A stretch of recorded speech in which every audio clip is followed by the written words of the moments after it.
The morning of November 11th came in quiet and grey over London, the way it always does on Remembrance Day, as if the sky itself knows to keep still. A thin mist hung over the rooftops of Westminster, softening the edges of buildings that had stood through 2 world wars, through coronations and funerals, through 100 years of grief dressed up in ceremony. The flags had not yet been raised to full mast.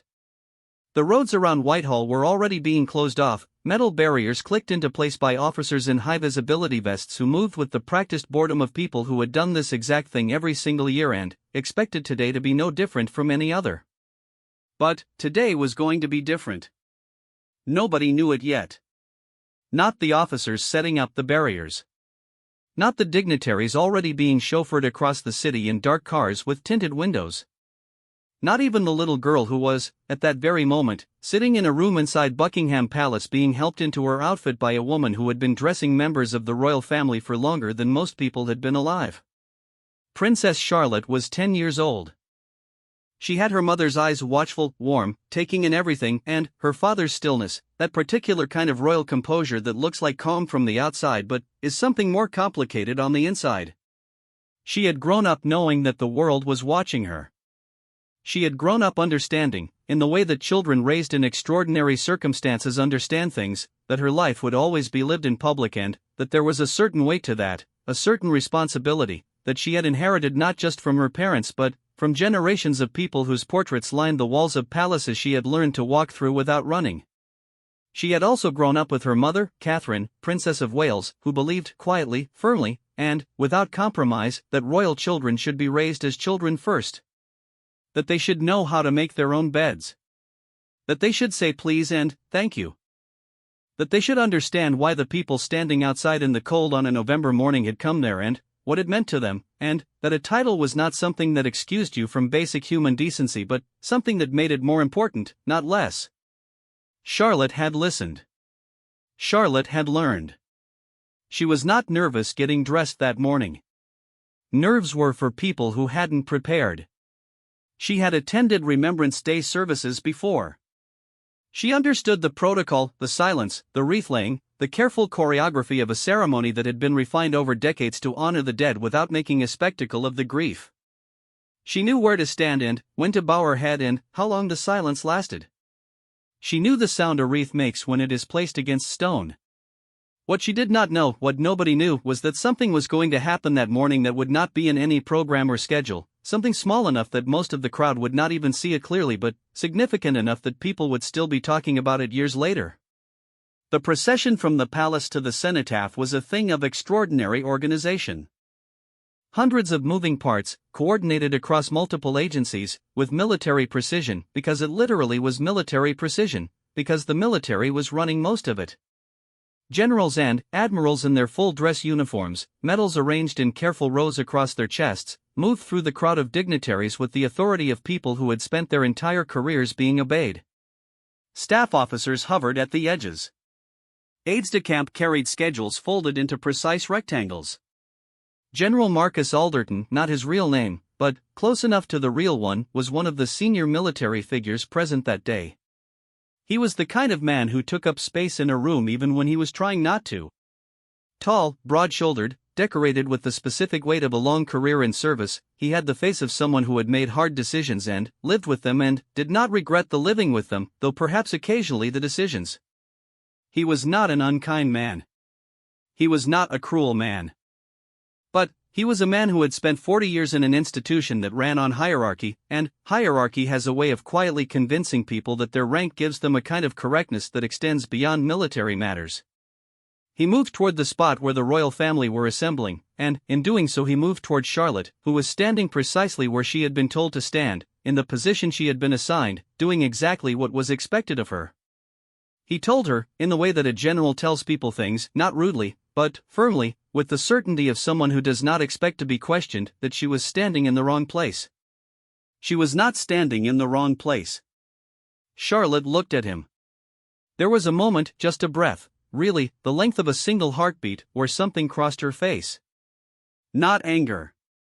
Not embarrassment. Something more like the quiet, careful process of a 10-year-old who had been raised to be respectful but who had also been raised to know the difference between deference and capitulation. She told him, politely, that she was standing in her correct position. The general was not accustomed to being told this by anyone, let alone a child who was a decade old and reached approximately to his shoulder. He told her again, more firmly. And Charlotte, Princess of Wales, daughter of Catherine and William, great-granddaughter of a queen who had once driven a military vehicle through the English countryside and never let anyone forget it, stood her ground. She did not raise her voice. She did not cry. She did not look to her parents or to an aide or to anyone else for rescue. She simply repeated, with the kind of calm that is actually more unnerving than anger, that she was in her correct place and that she had been told so by the officials responsible for the ceremony. What happened next was witnessed by several people standing close enough to see but far enough away that the full exchange was not audible.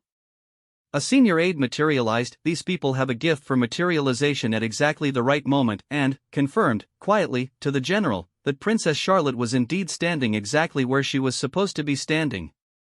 The general adjusted his position. He did not apologize. Men like him rarely do, at least not immediately, not out loud, not in the middle of a public ceremony where there are cameras and crowds and the entire weight of national memory pressing down on every gesture. But he moved. He acknowledged the correction. He stepped back into his proper place. And Charlotte turned back to face the cenotaph, her expression settling back into the composed, attentive look of a child who had been raised to understand that this morning was not about her, or about any of them, but about the people whose names were carved into stone monuments all across the city and this country. The ceremony began. The silence fell. And, in the quiet of it, among the hundreds of people standing in the cold November air with their heads bowed and their wreaths held at their sides and their grief carried in the particular private way that grief gets carried at public ceremonies, nobody outside of a small circle knew that a 10-year-old girl had just done something that a lot of grown adults in that crowd would have found impossible. She had been challenged by a figure of significant authority. She had been told, in no uncertain terms, that she was wrong. And she had been right, and she had known she was right, and she had said so, calmly and firmly and without drama, and she had waited for the truth to bear her out. It had.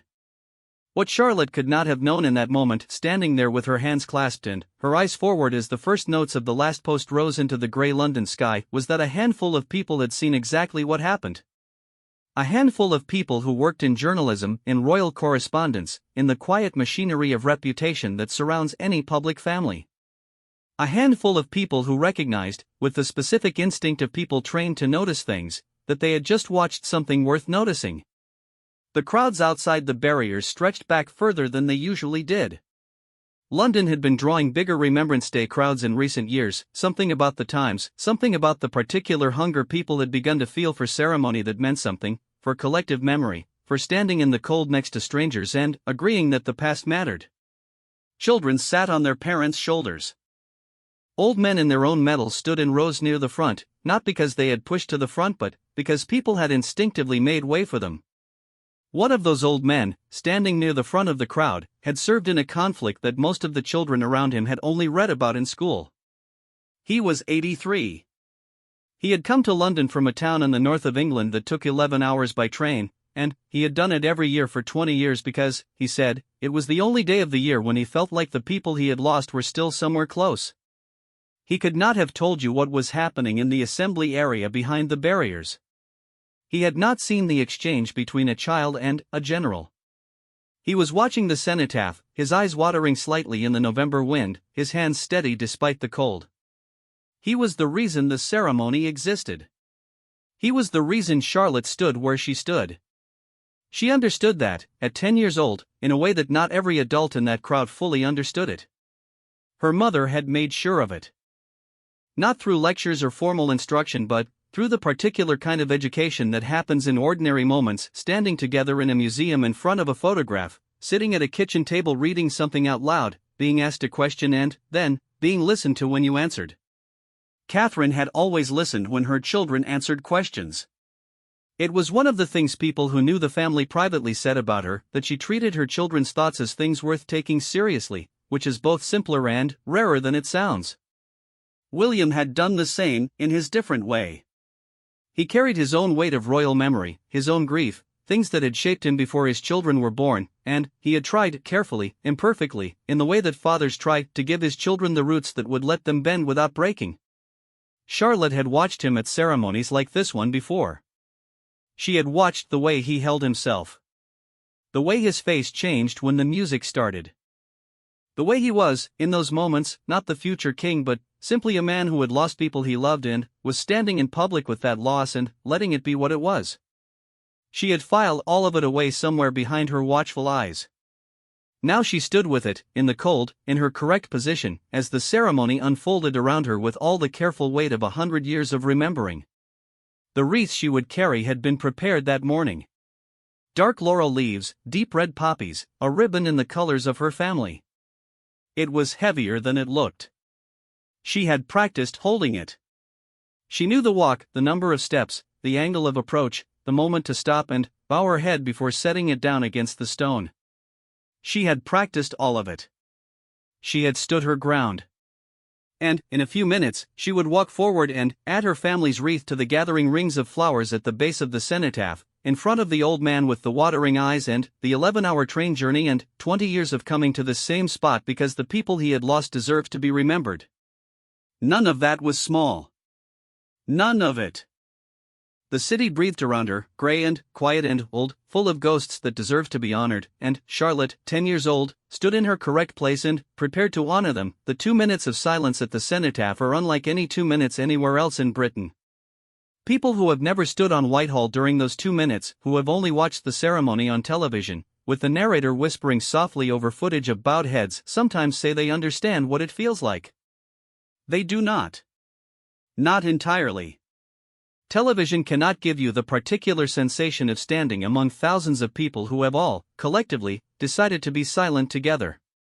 It cannot give you the weight of that decision, the shared and deliberate quality of it, the way it transforms ordinary cold air into something that feels like a held breath belonging to an entire nation. Big Ben's first stroke hits at 11 o'clock exactly, and, by the last stroke, the silence is already there, as if everyone had been waiting for permission that they didn't actually need. Charlotte bowed her head. Around her, the sounds of the city, which had been muffled already, thinned by road closures and the natural hush that falls over crowds when they sense something important is happening, disappeared entirely. No engines. No horns. No aircraft, because the airspace had been restricted. No wind, or at least the wind was not making any sound that registered, as if even the weather had decided to cooperate. Just the collective not breathing of thousands of people who had come to this spot to remember something that deserved remembering. Charlotte had been told about the silence before she attended her first Remembrance Day ceremony. She had been told how long it was, how important it was not to fidget, how she should use the time to think about what the day meant. She had nodded and said she understood, and she had understood, but understanding something before you experience it and understanding it while you were inside of it are two different things, and the first time she had stood through the silence she had felt something she had not expected. Not solemnity.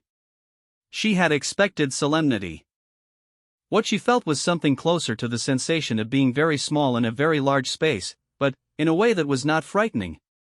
More like the feeling of being one thread in something much bigger than a single thread, something that had been woven over a very long time and was still being woven, and that the people standing around her and the people who had come before them were all part of the same fabric, and that the names on the stone in front of her were part of it too, not gone but threaded in, permanent in a way that nothing that is merely alive can be permanent. She had tried to explain this to her mother afterward. Catherine had listened, as she always did. Really listened, in the way that means the person across from you has set down everything else they were carrying and given you their full attention. And then, she had said something quietly, not making a lesson of it, that Charlotte had not forgotten. She had said that the people who gave their lives didn't stop mattering just because they stopped being alive. That mattering and existing weren't the same thing. That love is one of the few forces in the universe that doesn't diminish when the thing it was attached to is gone. Charlotte had thought about that for a long time afterward. She thought about it again now, standing in the silence, her head bowed, her hands still. Across the assembled crowd, people were carrying their private griefs in the only way private grief can be carried in public, silently, invisibly, behind faces that gave nothing away or gave everything away depending on how closely you looked. There were veterans who had buried friends whose bodies were never recovered. There were grandchildren of men and women who had died before their grandchildren were born, carrying photographs in their pockets. There were people who had never personally lost anyone to war but who felt, standing in that particular silence, the weight of all the collective losing that had made the world they lived in possible. The silence ended. The bugle sang. And then, as the ceremony moved through its careful sequence, Charlotte waited for her moment. The wreath-laying is the heart of the Remembrance Day ceremony at the cenotaph. It is done in order, by the monarch, by senior royals, by political leaders, by military representatives, by foreign dignitaries, and the order is not random. It reflects precedence and protocol in the way that everything in a ceremony of this kind reflects precedence and protocol, because ceremony is, at its core, a language for expressing what a society values and how it arranges those values in relation to each other. Charlotte had been briefed on the order. She knew where she fell in the sequence. She had watched the wreaths accumulate at the base of the stone with the particular focused attention of someone who was preparing to do something and is using the watching as a form of rehearsal. She did not look at the general. He was standing in his proper position now, corrected, arranged back into the order of things. Whether he had thought about the brief exchange earlier in the morning was impossible to know from Charlotte's angle. Men who have spent their careers in command tend to compartmentalize with extraordinary efficiency. It is one of the things the military trains into people, the ability to set something aside and focus on what is directly in front of you. Whether that capacity serves people well outside of operational contexts is a different question. Charlotte had not spent the morning thinking about it either. She had better things to think about. When her moment came, she walked forward. She had practiced this. She knew the number of steps, the angle, the moment. But practice is a simulation and the real thing is always slightly different from the simulation, charged with a quality that no rehearsal can fully reproduce, the quality of actually meaning it, of doing it in front of real people on a real day for a real reason, with the weight of real history pressing down on every movement. She walked steadily. She carried the wreath at the right height. She reached the position, stopped, bowed her head for the right length of time, and set the wreath against the stone with a care that was not theatrical, not performed for the cameras or the crowd, but simply the care of a person who understood that this object was being placed in a specific spot for a specific reason and that the reason mattered. She stepped back. She bowed her head once more. And then, she returned to her position. The crowd watched. Some of them had been watching her specifically since the ceremony began, drawn to the sight of a child participating in something so weighted with adult meaning. There is always something arresting about that, about a young person taking seriously something that the world has spent years gently trying to explain to them, and seeming to actually have understood it. Not performing understanding. Actually understanding. But most of the crowd was not thinking about Charlotte specifically. Most of the crowd was doing what crowds at Remembrance Day ceremonies do, carrying their own thoughts, their own griefs, their own names written in their own private lists of people worth remembering. The ceremony was larger than any individual in it. That was the point. Afterward, as the assembled dignitaries began to move through the careful dissolution of a formal ceremony, the small talk starting up, the aides reappearing with schedules, the drivers bringing cars around, the story of what had happened earlier began to travel. These things always travel. It started with the people who had been close enough to see it, a senior aide, a protocol officer, a journalist embedded with the press pool who had been watching the assembly area with the professional habit of someone who knows that the interesting things are often not in the scripted part of the day. It moved through text messages and quiet conversations and the particular social infrastructure of people who cover or work within royal and military circles, which is smaller than it appears from the outside and operates on the same economy of information that any small community operates on. By the time the formal proceedings were entirely concluded, several people who had not been present for the original moment had heard a version of it. What was remarkable, what was actually unusual, in a world where stories tend to inflate in the telling, was that the story didn't really change as it traveled. The basic facts of it were simple enough that there wasn't much room for embellishment, and the facts themselves were striking enough that embellishment would have been redundant. A 10-year-old princess had been incorrectly challenged by a senior military figure about her positioning at one of the most formal ceremonies in the British calendar. She had calmly and firmly held her ground. She had been correct. The correction had been confirmed. The general had adjusted. That was the story. It was not, by the standards of what gets covered in the press, a particularly dramatic story. Nobody had shouted. Nothing had been thrown. There had been no visible tears and no raised voices and no moment of open confrontation that a photographer could have captured and turned into a headline. The whole thing had lasted perhaps 45 seconds and had been witnessed by perhaps a dozen people directly and another 24 peripherally. And, yet, there was something in it that kept making people want to tell it. Something that felt, to the people who heard it, like a small but genuinely significant thing, a window into a character, or into the way a particular kind of upbringing had produced a particular kind of person, or into the strange and specific world of royal ceremony where protocol and hierarchy and a 10-year-old girl could briefly come into direct and revealing conflict. People who study royal families, academics, biographers, journalists who have spent decades on the beat sometimes talk about the moments that reveal rather than the moments that perform. Royals, by the nature of their existence, spend an enormous portion of their lives performing in one sense or another. Performing comfort. Performing interest. Performing the precise emotional register that each specific situation requires. Not dishonestly, most of the royals who do this well are genuinely feeling the things they are expressing, but the feeling and the expression of it are always being managed simultaneously, always being filtered through the awareness that there are cameras and crowds and histories and expectations all pressing in from every direction.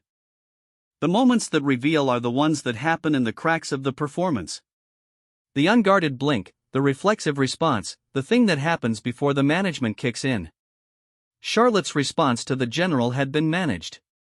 She had not lost her composure. She had not acted impulsively or emotionally.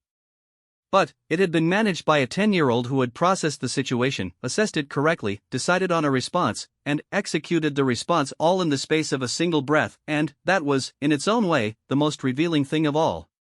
Because what it revealed was that the management was not performed. It was not a mask over a panicking child underneath. It was the actual personality of the actual person, calm, confident, knowledgeable enough about her own position to defend it, and grounded enough in her sense of herself to defend it without theatrics. That is not something you can teach a 10-year-old in a formal lesson. It is something that either happens in the slow accumulation of how a child is raised, or it does not happen. By evening, the story had reached Catherine. She heard it in the way that mothers hear things about their children, with a complicated mixture of pride and something else, something that might be called recognition, the sense of watching a person you love become more fully themselves in a way that you had hoped for but could not have been certain of. There is a particular joy in that, specific to parents, that has no precise word in the English language, though several other languages have tried to name it. She did not make a fuss of it. The Wales family, as a rule, do not make fusses. They are, by reputation and by observable behavior, a family that takes seriously the things that are serious and treats the rest with a light touch. A 10-year-old correctly holding her position at a public ceremony was, by their standards, probably filed somewhere between expected and quietly pleasing rather than extraordinary. But Catherine knew what it meant. She had been shaping that particular quality in Charlotte since Charlotte was old enough to receive shaping, not rigidly, not through rules and punishments, but through the patient and loving process of modeling what she wanted her daughter to become. Showing her what it looked like to be kind without being weak. To be confident without being arrogant. To understand that a title is a responsibility before it is a privilege, and that the responsibility is not to other titled people or to institutions or to protocol, but to the ordinary people standing outside the barriers in the cold, holding their own griefs, waiting to be seen. Charlotte had watched. Charlotte had learned. And, on a gray November morning, she had used what she had learned in a situation that no amount of formal preparation could have specifically anticipated, because you cannot prepare for a general deciding, incorrectly, that a child is standing in the wrong place. You can only prepare the child to be someone who knows how to respond when that happens. That preparation had worked. Outside, the November dark had come down over London early, the way it always does at this time of year, and the barriers were being taken down, and the flowers at the base of the cenotaph were already beginning to be affected by the cold, their petals stiffening slightly, the dark red deepening in the night air. The city was moving back into its ordinary rhythms, the restaurants filling up, the underground running, people heading home from offices and schools, and the kind of long days that London is full of. The old man from the north of England was already on a train heading back.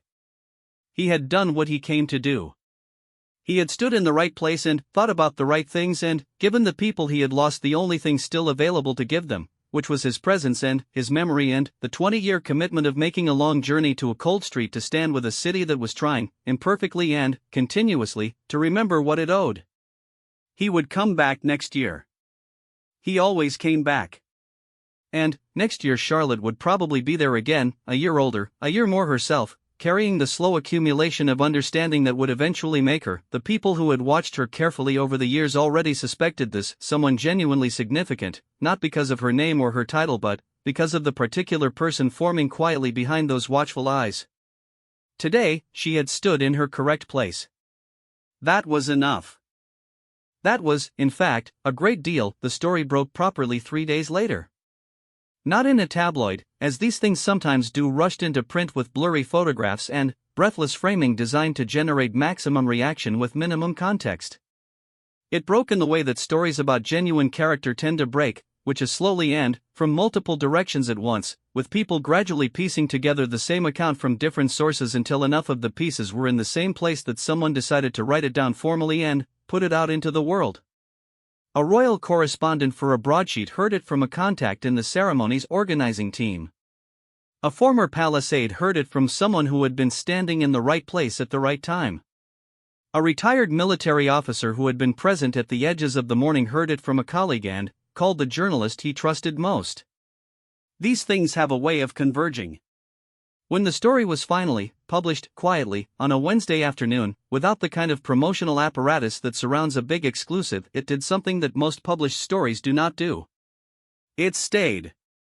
It circulated across social media in the way that only certain kinds of stories circulate, not because they are sensational, but because they are satisfying.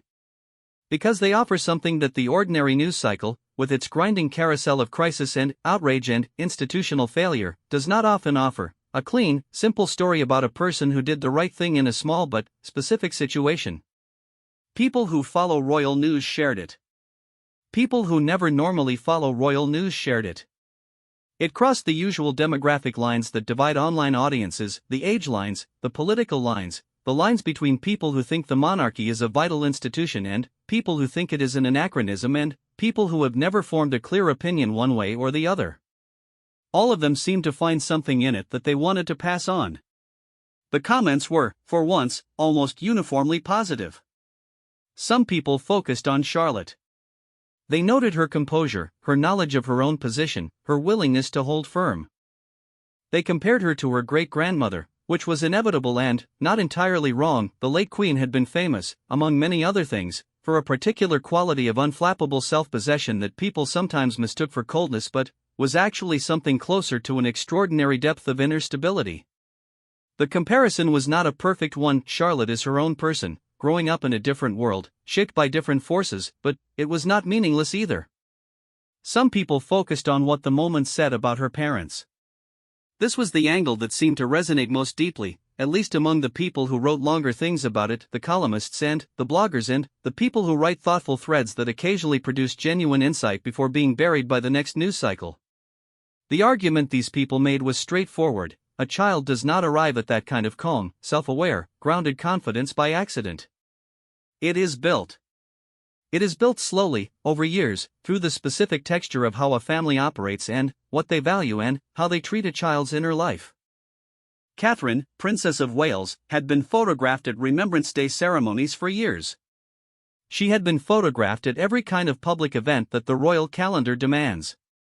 But the photographs that circulated most widely, the ones that people who admire her save and share and return to, are rarely the formal ones. They are the ones taken in the margins of events, the moments between the official moments, where she is photographed with the kind of full human attention that cannot be faked by anyone for very long. Holding a child's hand in a hospital corridor. Crouching to talk to a veteran who is sitting rather than standing.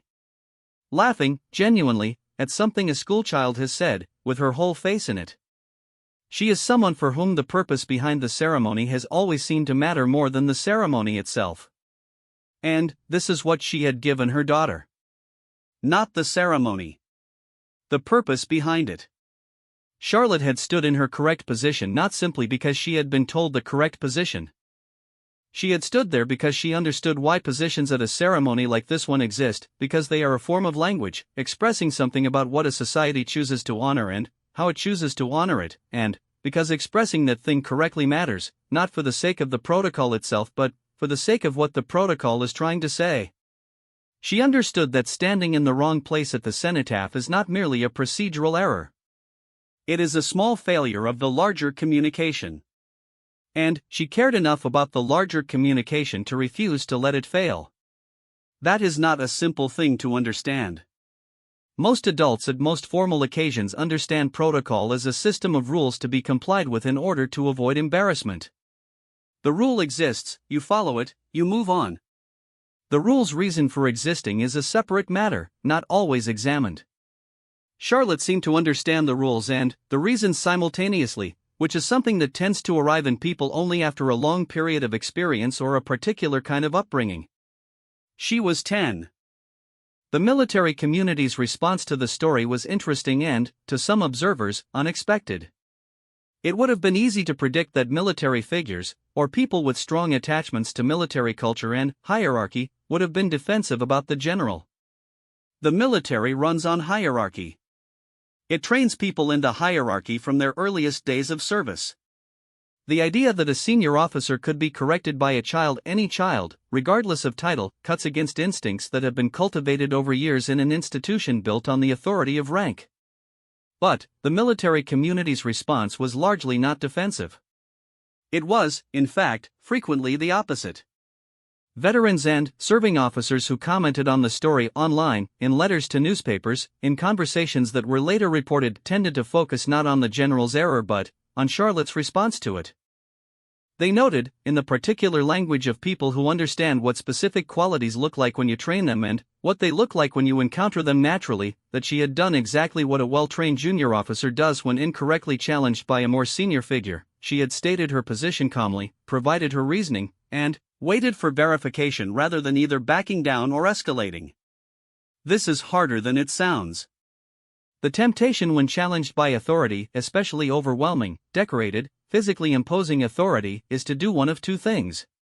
To defer, because it is easier and because the social pressure to defer is enormous, or to push back emotionally, because the injustice of being incorrectly challenged produces an instinctive defensive response. The narrow path between these two reactions, staying calm, stating your case, trusting the facts, requires a particular quality of psychological groundedness that the military, when it works correctly, tries to build in its people and that most people, even after training, find genuinely difficult under pressure. Charlotte had found it naturally.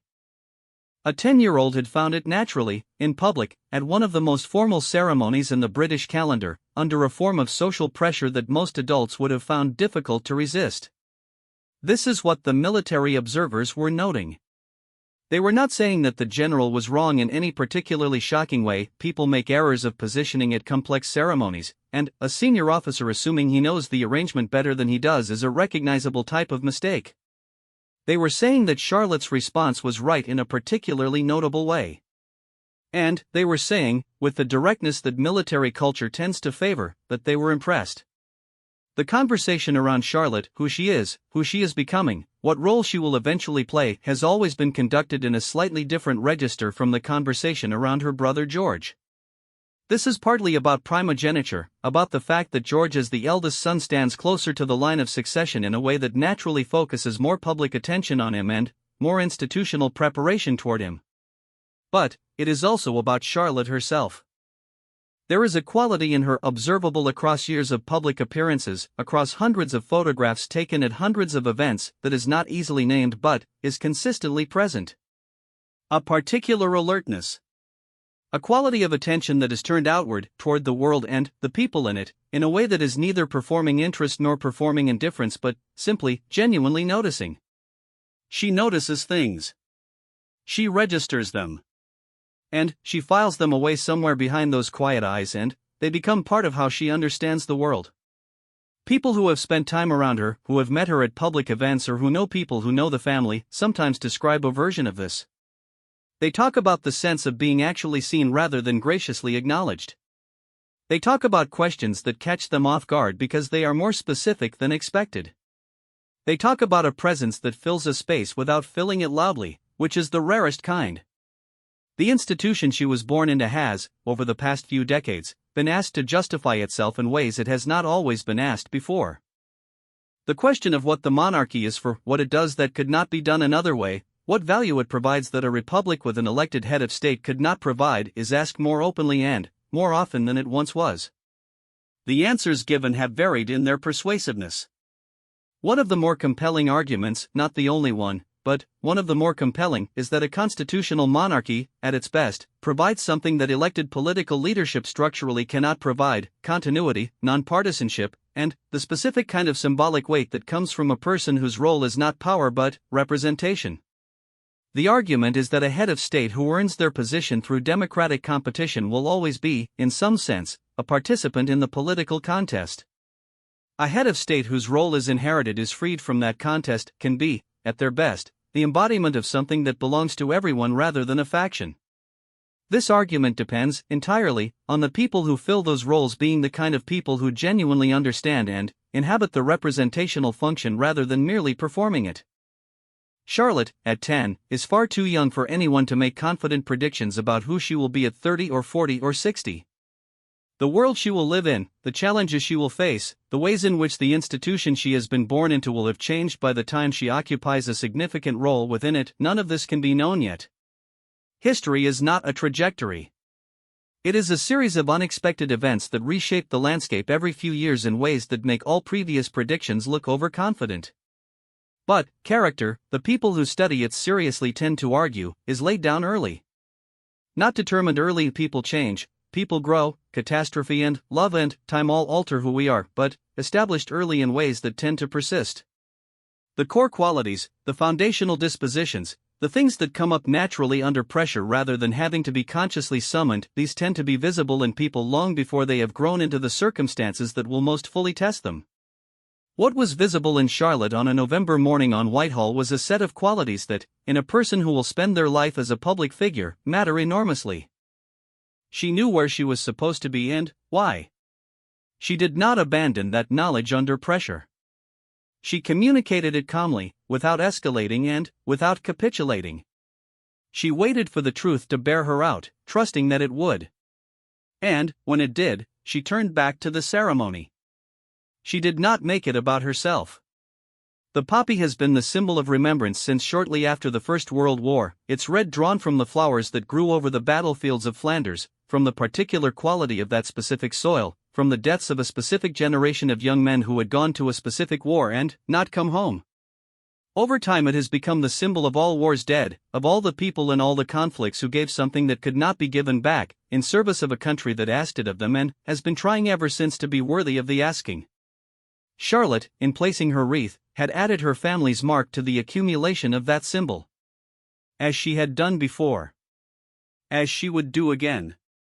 As she would do, in all likelihood, for the rest of her life year after year, at ceremonies across a country whose history is wound through with the losses those ceremonies remember, adding her presence to the slow and continuous national act of not forgetting. There is a weight to that commitment. A real weight, not metaphorical. The weight of all the years it represents, all the Novembers stretching backward into a past that is not finished, that is still shaping the present in ways both visible and invisible. The weight of all the people who will come after her who will need someone to hold that ceremony with them and make it feel like it still means something. She had held it. On a grey London morning, 10 years old, standing in her correct position, with a general adjusted and a wreath placed and a silence properly observed, she had held it. The city had moved on. The barriers had come down. The old man from the north was home. The flowers at the cenotaph were darkening in the autumn air, their red going deeper as the night came, the way poppies always do in the cold. And Charlotte was somewhere in the warmth of a family evening, in a house that was a palace and also simply a home where children eat dinner and do homework and argue about small things, carrying quietly inside her the knowledge that she had been put to a test she hadn't expected and had not been found wanting. She had not needed anyone to tell her she had done well. She had known. That, perhaps more than anything, more than the composure, more than the protocol knowledge, more than the calm delivery of her correction, was the thing worth noticing. She had known. And, knowing was enough. It had always been enough. It would go on being enough for the rest of a life that was only just beginning to show the world what it intended to become.